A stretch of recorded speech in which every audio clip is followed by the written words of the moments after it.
The U.S. life annuity industry navigated the pandemic well in 2020, but as the pandemic is still not behind us, the industry is not quite out of the woods yet.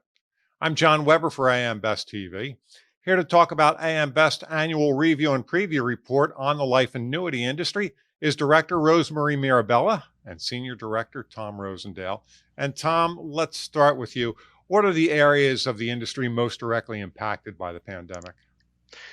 Well, John, there's a number of areas directly impacted, some indirectly impacted. I'll start maybe with the most direct, and that is clearly mortality has been elevated a bit for the industry, although not maybe as much as the general population. The insured population hasn't realized the same level of elevated mortality, but it has been an impact on the industry, although manageable. We've also seen some negative impacts balanced by some positive impacts on the morbidity side. So kind of net, that's been neutral. And then from the operational side, companies obviously had to move to a remote environment. Almost all of them did in terms of their home offices and their other operations. And that was done relatively seamlessly with very few blips. I think the bigger impact in terms of the remote environment has been on the face-to-face distribution channels, where we've seen an impact certainly early on, a fairly large impact on sales. But as companies have adapted to that remote environment and helped to provide their face-to-face channels with some better technology tools in order to enable remote selling, we've seen a bit of a comeback in sales, although not to previous levels. On the indirect side, I would say leading into the pandemic, interest rates took another drop just prior to the lockdown, and that's added some pressure both on the asset side and the liability side of the balance sheet. On top of that, we saw quite a bit of equity and bond market volatility early on. Bond spreads widened significantly in March and into April. Equity markets dropped significantly. Thankfully, though, equity markets have recovered pretty significantly and actually improved relative to their starting point in March.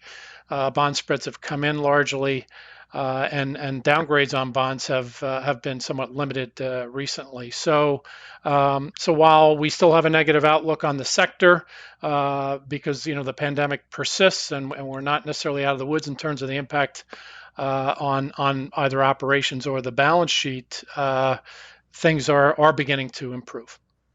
Rosemarie, an increase in debt issuance was apparent in 2020. Was that directly tied to the pandemic?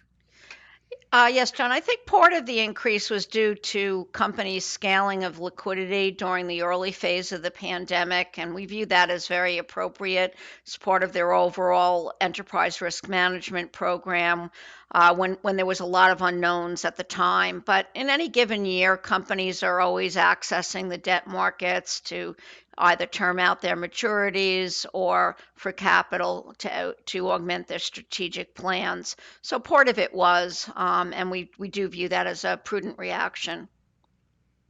Now, earnings were favorable through the third quarter of last year, Tom, although down from 2019. What are you expecting for 2021?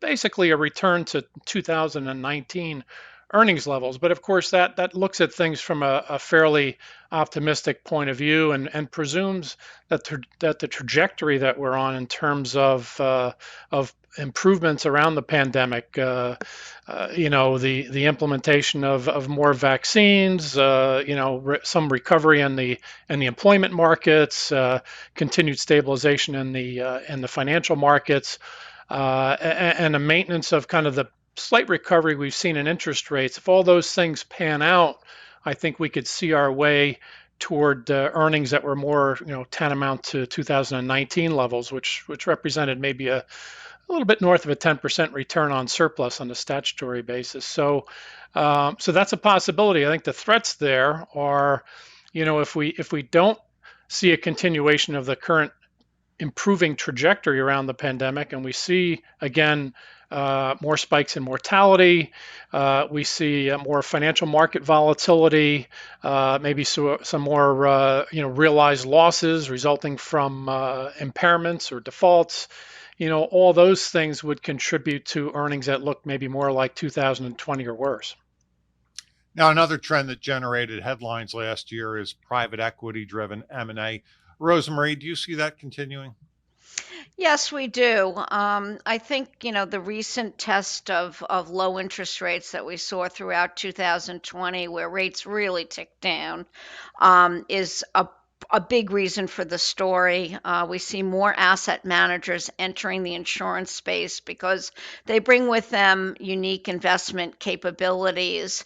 And at the same time, the sector, the direct writers are seeking to reduce their interest rate risk.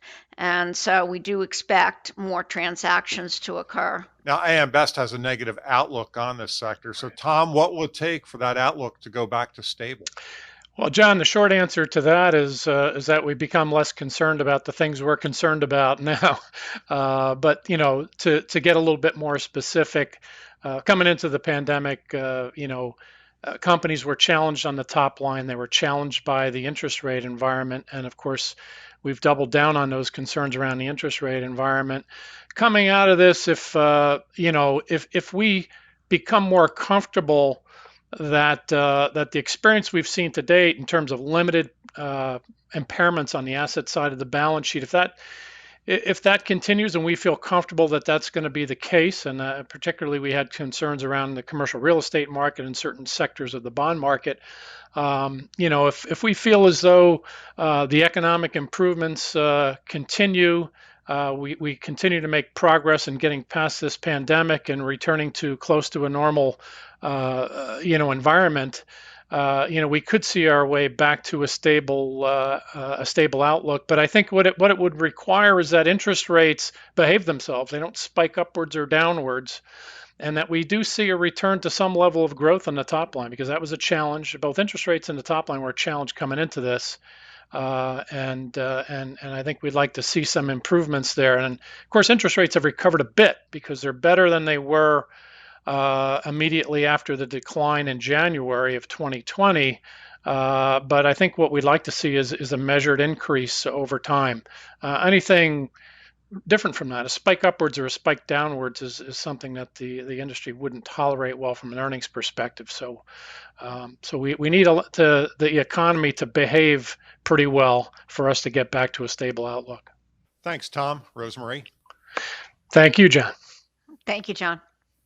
That was Director Rosemarie Mirabella and Senior Director Tom Rosendale. You can find the full report online at ambest.com. For AM Best TV, I'm John Weber.